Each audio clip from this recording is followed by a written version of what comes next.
Iran যুদ্ধের প্রভাবে আপৎকালীন পরিস্থিতিতে কিছু সতর্কতামূলক পদক্ষেপ নিচ্ছে সরকার। এই কথা জানিয়েছেন বাণিজ্য মন্ত্রী খন্দকার আব্দুল মুক্তাদির। জ্বালানি ব্যবহারে সবাইকে সাশ্রয়ী হওয়ার তাগিদও দিয়েছেন তিনি। বিকেলে সিলেটে ব্যবসায়ীদের সাথে মতবিনিময়ের পর কথা বলেন তিনি। আরও বলেন, জ্বালানির দাম উৎসে বাড়লে দেশেও তার প্রতিফলন হবে।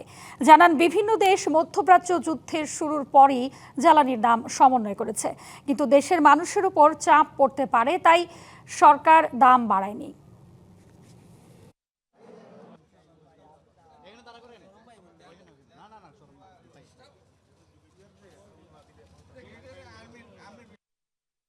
গ্যালন সেটি $4 ছাড়িয়ে গিয়েছে বিভিন্ন স্টেটে, কোনো স্টেটে $5 হয়েছে।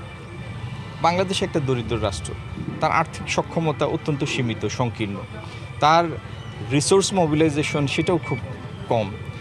তারপরেও যেন আমাদের মানুষের ক্রয় ক্ষমতার মধ্যে এই মূল্যের অভিঘাতটা না পড়ে, সেজন্য এই সরকার কষ্ট করে হলেও এটি ধরে রেখেছে।